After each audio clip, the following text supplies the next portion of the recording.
권미란의 인사이드 아웃. 오늘은 킴과 함께입니다. 레몬 리서치 김민수 대표입니다. 대표님 어서 오세요. 안녕하십니까. 안녕하세요. 네. 네, 내일 광복절입니다. 네. 네, 월요일 아니어서 다행이에요. 대한민국 만세입니다. 네. 네, 광복절 전날이 월요일이어서 다행입니다. 오늘 또 김민수 대표님 모시고 의견 듣겠는데요. 오늘은 또 어떤 주제 가지고 오셨을까요? 화면으로 확인하겠습니다.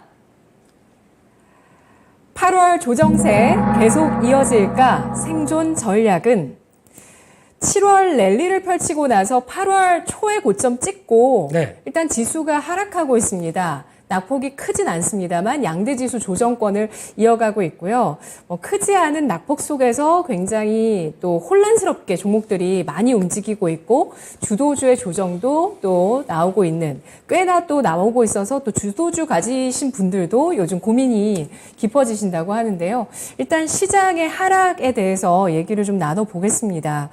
금요일장 미국에서는 PPI 때문에 좀 미국의 지수가 좀 혼조 양성 보였고요. 또 중국의 부동산 위기가 증폭되고 있다. 컨트리 가든 여러분 아시죠? 디폴트에 대한 위기 이야기 나오고 있는 상황이고요. 엔비디아 주간 기준으로 낙폭이 11개월 내 최대를 기록했더라고요. 네. 미국장 주도했던 종목인데 좀 하락폭이 크게 나옵니다. 시장 어떻게 봐야 될까요? 얘기 다 하셨네요. 제가 할 얘기 없는데요. 그것 때문에 빠지는 거죠.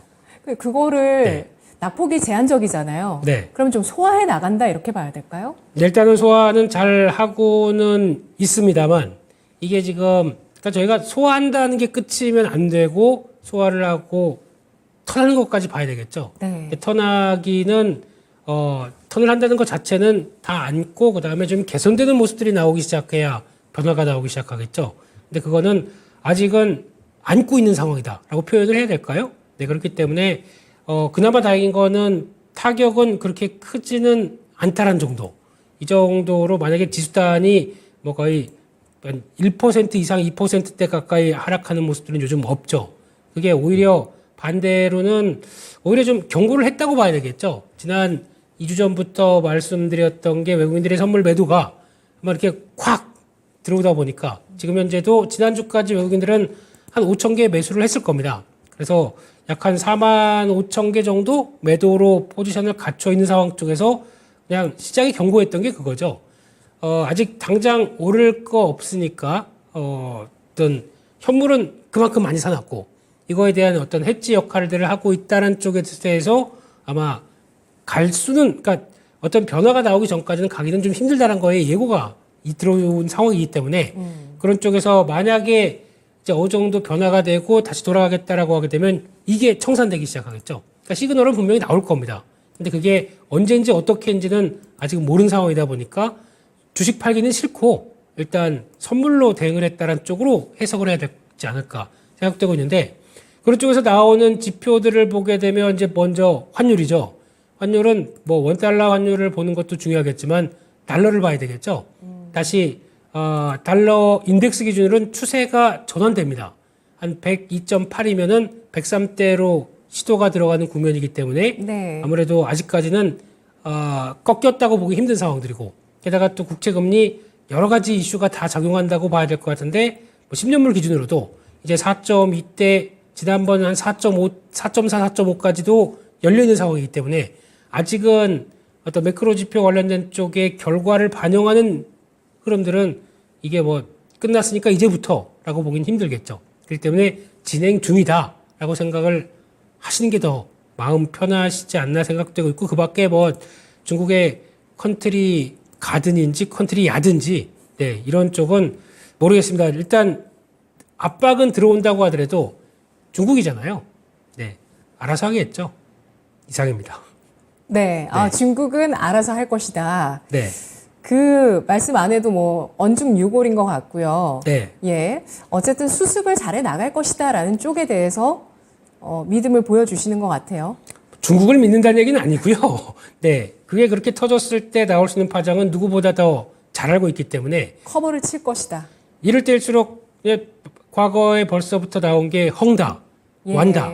지금 또 이제 이렇게 나오기 시작하는 여러 가지 상황을 봤을 때 중국 부동산이 안 좋다라는 얘기는 계속 나올 수밖에 없는 문제였고 이런 거를 틀어막는 거는 그래도 지금까지 솔직히 중국이 괜찮다고 볼 수 있는 상황들은 전혀 아니겠죠. 하지만 공산당이기 때문에 가능하지 않나라는 쪽으로 보게 되면 아마 틀어는 막을 것 같은데 그에 따른 파장이 틀어막는 것보다 더 중요한 거는 이거를 업을 시켜야 될 거 아닙니까? 그래야 개선 쪽으로 나오겠죠. 근데 그렇게 되면은 아마 지금부터는 나오는 중국의 관영 매체부터 나오는 입의 변화를 좀 잘 봐야 되겠죠. 근데 그렇게 봤을 때는 솔직히 개인적으로는 그렇게 크게 어떤 압박일 것이다라고 생각은 안 하고 있습니다.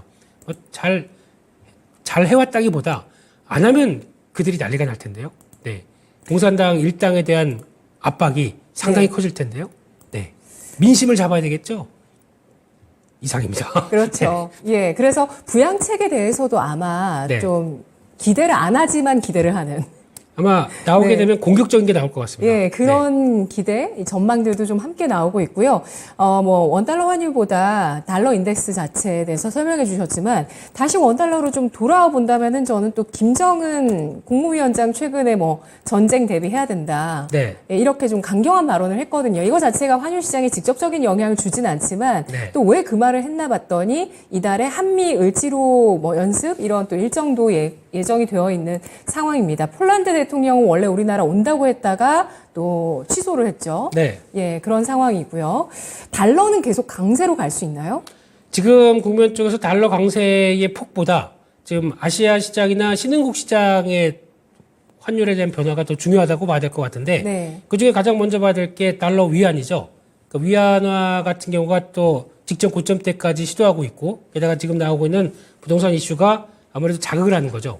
게다가 또 눈여겨봐야 될 게 대만 달러입니다. 대만 달러가 한 지난 3, 4일 전부터 급하게 하락하기 시작합니다. 그렇다는 얘기는 IT 경기 전반적으로도 대만이 끌고 가고 있던 어떤 중심들이 일단 중국을 비롯해서 여러 가지 부진한 시도가 나오다 보니까 당장은 힘들겠구나 라는 쪽에서 약세로 들어가는 모습들이죠. 그러면 IT 경기, 반도체 관련된 여러 가지 경기가 약간 위축이 되는 거에 대한 시그널을 그대로 대만이 보여주고 있기 때문에 네. 그런 여파를 본다고 하게 되면 아무래도 이게 어떤 원달러의 압박이 아니라 모든 달러 대 다른 통화들의 변화가 같이 나온다는 쪽을 이해를 하고 봐야 되지 않나 생각되고 있고 특히 원달러 같은 경우는 또 더 자극을 하는 게 그거죠. 수출 10월 달까지 변화를 보다 보니까 또 15% 줄었습니다. 네네. 근데 자세히 보게 되면 디램 쪽은 조금 나아지는데 그러니까 지난달이 좀 위축됐었고 지난달 대비해서 8원 조금 나아지려고 하는데 아직 시그널은 또 20일, 30일 계속 지켜봐야 되다 보니까 아직 또 어떤 변화들도 아직은 주도적이다라고 보기 힘든 상황 쪽에서 역시나 지금은 일단 여타 통화들과 같이 움직인다 이렇게 봐야 될 것 같습니다.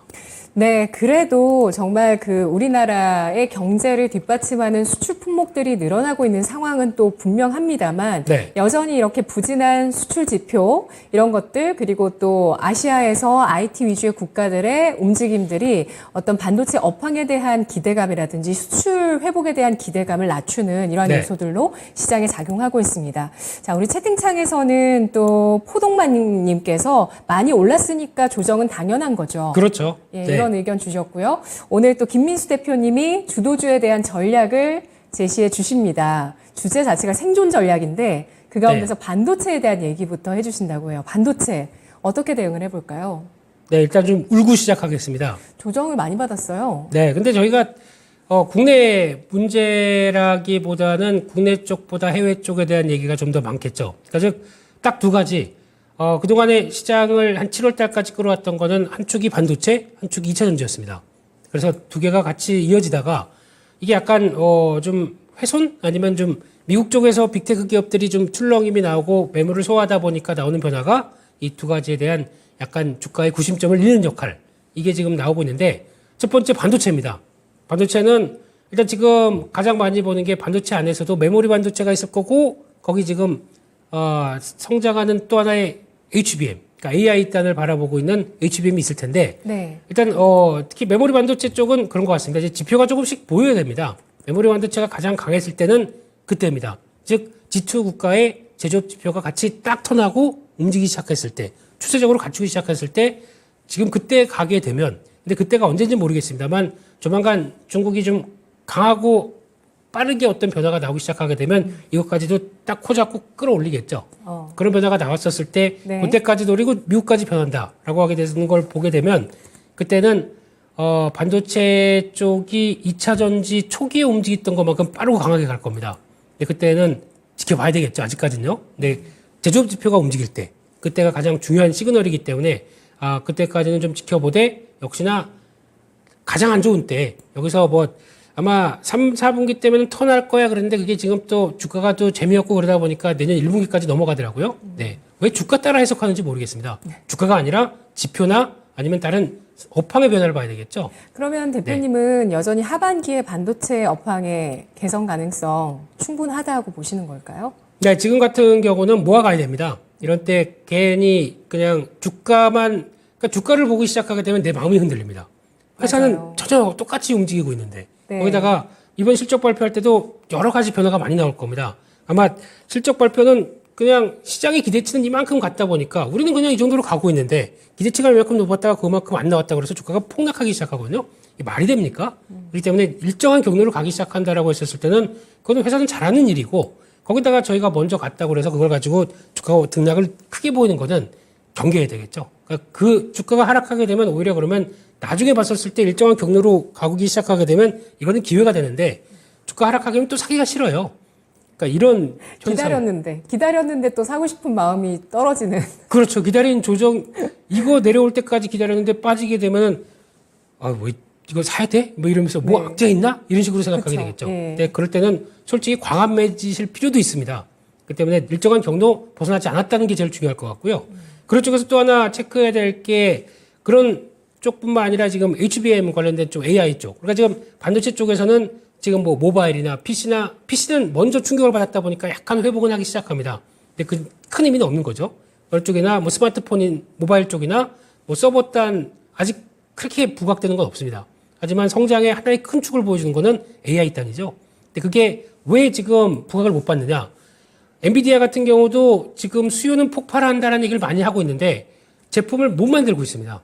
왜냐하면 제품을 만들었는데 패키징에서 HBM과 같이 만들어서 납품이 그러니까 줘야 되는데 패키징이 제대로 투자가 안 돼 있습니다. 지금 현재. 그러다 보니까 지금 계속 TSMC한테 좀 빨리 해봐라 어떻게 되는 거냐라고 압박을 넣는데 그런 쪽에서 삼성은 딱 손 들고 우리는 다 해드릴 수 있으니까 우리한테 오세요라고 해서 하는데 아직 믿어도 되나? 이런 쪽으로 왔다 갔다 하다 보니까 제대로 지금 쇼티지인데 이게 반영이 안 되고 있는 거죠. 그러다 보니까 생각보다 좀 부진하다고 볼 수 있는데 그러면 삼성전자는 모멘텀 받을 수 있다고 보시는 것 같아요? 충분히 받을 수 있죠. 근데 중요한 거는 수주를 받았다. 그래서 아마 그렇게 많이는 받기는 힘들 거고요. 초기에는. 그러니까 TSMC에 들어가는 것 정도의 한 어느 정도 의미 있는 정도까지만 나온다고 하더라도 삼성전자 주가는 여기가 있지 않을 겁니다. 그렇기 때문에 그런 어떤 메모리 반도체 사이클과 이게 속도가 좀 못 나다 보니까 둘 다 영향을 받는 거죠. 근데 그게 어느 정도 성과를 내기 시작한다라고 하게 되면 HBM 단에 지금 조정받은 종목들도 언제 그랬냐듯이 벌떡 일어날 겁니다. 그렇기 때문에 뭐 지금 기준에서는 그래도 반도체 쪽에서 성장을 바라보고 있는 쪽이다라고 하게 되면 AI와 관련된 HBM 관련된 장비 쪽 이쪽은 계속 지켜보고 하락하니까 또 사기가 싫죠. 올라갈 때는 저거 언제 사나 그러다가 근데 지금 같은 때는 아마 손이 안 나간다고 하더라도 아이 몰라 집어넣고 그냥 안 보고 있고 체결되는 거 안 보고 있고 차라리 그게 낫지 않나. 그래서 약간 하락할 때 모아가는 게 더 좋겠다라고 봐야 될 것 같고요. 그리고 또 2차전 종목들 보면 반도체주들 삼성전자는 오늘 5월에 그 갭상승했던 그때 엄청 좋았었던 기대감을 크게 반영했던 갭상승했던 부분을 좀 메워가는 그 갭을 약간 오늘 메우고 있습니다. 그리고 하이닉스는 잘 지지하고 있고요. 한미반도체도 지지력이 굉장히 좋아요. 그런데 다른 뭐 HBM 관련주 가운데서 MK전자라든지 레이저셀 등등 뭐 이런 종목들은 또 조정을 크게 겪었습니다. 종목별로 굉장히 흐름이 다 엇갈리고 있어요. 네. 근데 여기서는 중요한 걸 사야 되겠죠. 특히 이제 한미반도체 같은 경우 이번에 TSV 공정으로 들어간다. 그래서 앞으로 거기에서 주문이 많다라는 것에 대한 반증이 신공장을 건설한 거죠. 그만큼 준비됐으니까 이제 그대로 맞춰가겠다라고 하는 이런 게 더 중요하겠죠. 레이저셀이나 아까 뭐라고 하셨죠? 네, 그런 종목들은 작은 종목입니다. 거기 너무 신경 쓰지 마시고요. 어떤 테마에 따라서 움직일 수 있는 시가총액 뭐 1000억대, 1500억대 종목들 보시는 게 아니라 어차피 이만큼의 성과를 안고 그 다음에 확장을 보여주는 거는 오히려 좀 어느 정도 좀 덩치가 되는 종목들이겠죠. 그래야 믿고 주문이 더 들어오겠죠. 그래서 그런 거는 만약에 톤했을 때 나올 수 있는 어떤 매매 정도로만 보시면 좋을 것 같고, 특히 지금 최근에 나오고 있는 STI라든가 PSK홀딩스 같은 또 리플라우 쪽도 당연히 들어갈 수밖에 없고, 그런 쪽에서의 변화 계속 체크하면서 큰 단에 있는 종목들을 먼저 체크하는 게 더 중요할 것 같습니다. 채팅창에서는 네. 때를 기다리는 매수님 같은 경우는 반도체는 엔비디아 차트가 깨지면서 끝났습니다 라고 글을 주시기도 하시는데요. 네. 엔비디아가 이렇게 하락한 게 모건 스탠리의 버블 정점론 이 내용이 나오면서 이렇게 됐고요. 네. 또 현재 실적이 발표한 이후에 배터리 관련주에 대해서도 국내 증권사들 매도 의견 굉장히 많이 나왔고, 또 골드만삭스 뭐 등등에서 또 배터리에 대해서 특히 에코프로 BM 굉장히 낮은 목표 주가를 제시하면서 부정적인 의견 나왔습니다. 2차 전지 한번 가보도록 할게요. 네. 배터리주는 어떻게 대응을 해볼까요? 네, 엔비디아 차트가 깨졌다고요? 네. 아니라고 보시나요? 여기에 대해서도 코멘트 한마디 들을게요. 네, 지나고 나면 올라가는 게 차트입니다. 그러니까 차트를 한 단편적인 것만 보시면 안 되고요. 예, 다양하게 봤을 때 특히 지금 얘기를 하고 버블의 초입이다라고 얘기를 하고 공매도를 그대로 시행하다 보니까 그대로 물량을 안고 있는 거죠.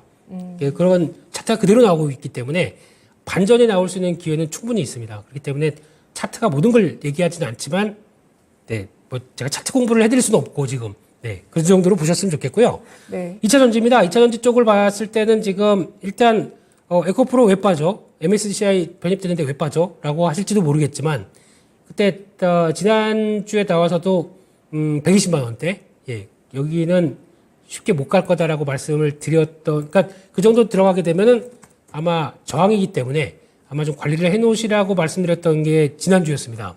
근데 지금 MSCI 발표 나고 고가가 118만 7천 원, 그 다음 날이 119만 5천 원. 못 넘어가죠, 일단은요. 근데 그에 따른 네. 부담감이 뚜렷한 상황들인데, 그렇게 되면 아마 지금 에코프로는 100만 원 단 기준으로 봤을 때 그 위쪽에서 아니면 약간 위쪽은 시도를 하지만 아직까지는 물량을 받아가는 그런 패턴들 있죠. 그게 약간 좀 약간 길고 지루하게 나올 가능성이 높기 때문에 거기에 따라서 반응하는 정도. 게다가 에코프로나 에코프로 BM이나 이런 소재단의 종목들은 3분기에 좀 취약한 얘기를 많이 하고 있지 않습니까? 네네. 네, 특히 양극재 판가가 하락했었을 때 나올 수 있는 변화에 대해서 물론 수직 계열화가 돼서 그보다는 좀 나을 겁니다만, 그에 따른 여파가 그대로 나오게 되면 가장 판가에 대한 압력을 그대로 받는 게 BM이겠죠. 그러다 보니까 그에 따라서 가장 먼저 주가는 위축되기 시작하고, 그를 통해서 에코프로 같은 경우도 영향을 같이 받긴 하는데, 그런 관점에서 봤을 때는 이게 어느 정도 어떤 메탈 가격들의 흐름들과 함께 움직이는 동향들을 지켜보셔야 되는데, 반대로 만약에 지금 8월이죠. 그러니까 7, 8, 9. 그래서 3분기 정도 말쯤 됐었을 때 혹시나 어떤 대표적으로 구리 가격하고 니켈, 아이언 이 정도를 많이 보셔야 될 것 같습니다. 이 정도쯤에서 어느 정도 하방을 지지하는 모습들이 나온다. 그러면 메탈 가격의 변화에 따라서 또 주가가 움직일 수 있습니다. 그게 판가가 P와 Q를 결정할 때 P가 다시 올라오기 시작하게 되면 실적으로는 생각했던 것보다는 괜찮네 라는 반응이 나올 수가 있기 때문에 그런 점들을 보시되, 아직은 전망이 그러다 보니까 주가가 어떤 동력을 잃는 모습들, 이게 나오기 시작하는 거죠. 네, 그렇게 봐야 될 것 같습니다. 네. 에코프로 BM은 그러한 이제 3분기에 그 가격의 부정적인 동향 예상치가 그동안 나왔었기 때문에 그 예상이 있었던 상황에서도 주가가 올라갔었거든요. 그러다가 그 예상이 있었기 때문에 오히려 신규 매수를 생각하시는 분들은 좀 기다리신 분들도 계실 거고 흥분해서 따라가신 분도 계실 거예요. 그런데 고점 대비해서 지금 반토막 정도 단기간에 거의 반토막 났거든요. 거의 반토막 났고, 아직 안 사신 분들이라면은 또 이제 고려를 좀 해보시겠지만, 거래 대금을 실으면서 상승한 이후에 하락을 했기 때문에 단기간에 이게 좀 회복될까, 이런 생각도 하실 것 같아요. 네, 그래서 강조드린 게 그겁니다. 네. 기간 조정 이런 패턴은 일단 주가는 급하게 움직였던 부분 빼고는 서서히 우하향으로 나오면서 어떤 매물을 소화하는 과정들이나 아니면 그만큼 이제 조금 좀 쉬자라는 분위기가 충분히 나오는 거죠. 네. 그런 쪽에서 테스트는 BM 같은 경우는 30만 원대 다 아시는 것처럼 30만 원대 초반대에서 어느 정도 확인되기 시작하게 되면 그 다음에 움직일 때는 뭐 36만 원, 37만 원 여기를 향해서 다시 반등은 나오겠죠. 하지만 그만큼 약간 그러니까 BM에 대한 관심보다 수직 계열화된 어떤 체계적인 흐름을 봤을 때 에코프로나 포스코홀딩스가 더 낫다라고 바라보는 부분들이 거기인 거죠. 그러니까 하나의 기업보다 그걸 총 틀어서 어느 정도 성과를 보인다라고 하게 되면 그거 총합이 더 낫겠다라는 쪽에 대해서 흐름을 보다 보니까 그게 낫지만 지금은 일단은 지금 거의 기간 조정의 패턴이 완성이 어디가 돼 가느냐 이걸 봐야 되겠죠. 네. 그럼 하반기에 배터리주에 관심을 가지시는 분들은 네. 배터리 지주사 쪽으로. 네, 솔직히 BM은 잘 안 봤고요. 그냥 어차피 대한민국의 강점은 네, 하나가 아니라 1 플러스 1 플러스 1이 3이 아니라 그쵸. 1 플러스 1 플러스 1이 5가 될 수 있는 회사들을 보는 게 더 중요하지 않습니까? 그동안 수직 계열화 강조를 많이 해주셨어요. 네, 양극재 자체보다는. 네, 그렇기 때문에 그런 측면으로 봤을 때는 만약에 지금 BM으로 물려 있다라고 하더라도 포인트는 에코프로로 추가적인 탄력을 보면서 진입해서 타이밍을 맞춰가는 게 더 낫지 않느냐 이렇게 생각하고 있습니다. 네. 그리고 실적 발표 이후에 그 2분기 때 양극재 동박 쪽은 좀 부진했고 분리막이 좀 괜찮았다 이런 네. 얘기도 있는데 분리막 쪽에 대한 관심은 없으세요? 네, 지금 그쪽에서 변화가 조금씩 나오는 것 같고 그다음 뭐 WCP부터 SK 하이테크놀로지까지 여러 가지 변화가 나오긴 하지만 네. 근데 만약에 이게 그러니까 따로 봐야 된다. 과거에는 양극재 소재만 바라봤던 분들이 따로 이제 다변화돼서 봐야 된다라는 의견도 나옵니다. 근데 제가 보기에는 만약에 이런 식으로 패턴이 나오면서 대장주가 힘을 잃기 시작하게 되면 나머지 종목들이 힘내서 그걸 막 반전을 시킬까요? 어렵다고 봅니다. 네, 그쪽도 일단 기대감은 있지만 그걸 가지고 아마 에코프로나 아니면 대장주 쪽의 변화들이 턴하는 순간에 좀 더 강해지는 모멘텀이 나오겠죠. 그렇게 되면 지금 대표적인 또 들어올 이제 실리콘 음극재라든가 이런 쪽의 변화도 또 바뀔 수가 있는데 그게 지금은 아이디어지 그걸 지금 당장 사자라고 보기는 좀 어렵겠죠. 그렇기 때문에 성장은 맞고 변화는 될 것 같은 개연성이 높지만 타이밍은 지금은 기다려보는 게 맞지 않나 이렇게 생각이 들고 있습니다. 네. 네. 주도주 계속 될 거라는 관점은 변함이 없고 그 가운데서 이제 대응 자체로는 좀 속도를 늦추면서 대응할 수 있는 또 여력이 되시는 분들은 차근차근 모아나갈 수 있는 그 전략 필요한 부분들까지 지금 시기가 도래한 상황입니다. 마지막으로 종목별 장세 대응 전략 알아보도록 할게요. 요즘 뭐 테마주가 극성인데 그 가운데서 관심 있게 보시는 쪽 있으실까요? 네, 이런 상황이 되다 보니까 일단 두 축이 주도를 했던 축이 좀 위축되기 시작하죠. 그렇게 되면은 힘 빠져 재미없어라고 했을 때 항상 또 나오는 또 다른 섹터들이 나옵니다. 시장이 약하고 주도주가 힘 빠질 때 나오는 섹터. 근데 지금 초전도체 이쪽은 그냥 급등락이 너무 심하기 때문에 또 지금 괜찮다 급등 아니다 반박 나오는 기사 나오게 되면 또 급락 나올 겁니다. 그렇기 때문에 거기에 왔다 갔다 대응하지 마시고요. 그걸 일단 빼놓으시는 게 좋을 것 같고. 네. 오히려 그나마 지금 하나의 어떤 소비단, 그러니까 미국 시장에서도 지금 최근에 나오는 변화가 금요일 날도 뚜렷이 나왔죠. 빅테크 여전히 조정. 근데 소비단 그리고 또 제약단은 강했습니다. 저희도 거의 비슷하게 나올 것 같고요. 국내 소비단들은 중국의 단체 관광객들이 들어오기 시작하면서 중국 소비주가 변화가 나오기 시작하죠. 그것도 하나의 축이 될 수가 있기 때문에 그쪽에 대해서 대응하는 게 가장 좋겠다라고 보고 있는데 그냥 여러 가지 회사들 많겠지만 화장품 쪽, 화장품도 뭐 한국 쪽 화장품 제조 이런 건 잘 모르겠고요. 네, 성과 내올 수 있는 인디 브랜드 쪽으로도 성과 내서 북미 쪽도 잘했는데 혹시나 중국 사람들도 다 알죠. 와 이거 미국에서 인기 있는 상품이래. 와서 우리나라에서 와서 샀을 때는 이게 또 추가로 더 강화가 되겠죠. ODM을 만드는 쪽과 그 중소 브랜드 쪽이 더 강할 것이고 거기다가 화장품 단 아니면 면세 텍스 프리, 네, 글로벌 텍스 프리 이런 회사들 또 이제 중국인들이 좋아하게 되면 가겠죠. 제주도, 롯데건강개발 이런 쪽으로 한정돼서 일단 종목들 찾아가는 게 더 좋지 않나 생각되고 있고 두 번째는 제약바이오입니다. 네. 이쪽도 아마 지금 하나의 수급적인 변화를 또 끌어가기 시작한 거는 ETF 쪽이 액티브가 들어오기 시작하면서 이쪽이 우리 자금 들어오면서 우리는 다 사는 게 아니라 물론 패시브처럼 비슷하게 들어오긴 합니다만 근데 과거처럼 시가총액 기준으로 두루룩 사는 게 아니라 몇 개 딱 빼고는 우리가 봤을 때 공부해 봤더니 이게 좋더라라고 하는 쪽을 자세히 보게 되면 약간 신기술이 포함된 제약바이오들이 많습니다. 그걸 AI 의료 쪽이라든가 이런 것들이 좀 많겠죠. 네. 그런 쪽들을 대가고 또 17일 날 가게 되면 또 나옵니다. 타임폴리오에서 또 액티브 쪽이 나오죠. 네네. 미리 예고를 했습니다. 우리는 이런 쪽이 좋습니다. 라는 것들 한번 찾아보시게 되면 관심 가는 종목 있으셨어요? 또 매번 얘기 드리는 거죠. 네. AI 의료 쪽은 뭘까요? 네. 특히 류닛 뷰노 네. 이런 쪽들을 필두로 해서 나오는 종목들의 단들 계속 보셨으면 좋겠고 최근에는 지아이노베이션을 조금 저희도 했었나요? 이거 지난주에 말씀을 드렸었나요? 안 드렸으면 안 드렸던 것 같아요. 네. 네. 일단은 추가적인 상승이 들어온다고 하더라도 지금 추격 매수보다는 조정 예. 들어왔을 때는 또 관심 있게 봐야 될 또 하나의 섹터가 아닌가 싶은데 오르니까 얘기를 하지 뭐라고 하실지 모르겠지만 네. 그만큼의 AI를 통해서 나오는 신약 개발에 대한 욕구들이 큰 회사들 이런 것들을 보셨으면 좋겠고 게다가 또 뭐 지니너스 같은 경우도 싱글셀 관련된 쪽에 강점이 있는 회사죠. 그런 쪽에서 약물 전달 물질까지도 같이 영향을 끼치는 이런 회사들. 그러니까 즉 새로운 기술들이 접목하면서 성과를 낼 만한 회사들을 더 선호를 하고 있습니다. 과거의 전통적인 부분보다. 그래서 그런 쪽에 성과를 낼 수 있는 바이오들을 계속 찾아보고 대응하시는 게 맞다고 봐야 될 것 같은데 중요한 거는 성과가 나야 됩니다. 네, 그래서 그것까지 연결시키는 부분들 계속 체크하셨으면 좋겠습니다. 네, 알겠습니다. 이렇게 해서 오늘 반도체는 HBM 일단 1번으로 네. 봐야 되고요. 또 2차 전지는 수직 계열화, 네. 그리고 종목별 장세에서는 화장품, 인디브랜드와 ODM, 그리고 제약바이오 가운데서는 신기술이 접목된 AI 바이오 등등 관련한 종목들 관심 있게 보시면서 대응하시죠. 우리 채팅창에 롯데관광개발은 공매도 쇼커버 기대 만발입니다. 널널 부인님께서 또 의견 주셨는데요. 네. 화이팅! 화이팅! 네, 공매도 잔고 잘 체크하면서 또 수급적인 대응 필요할 것 같습니다. 분석 잘 들었습니다. 감사합니다. 고맙습니다.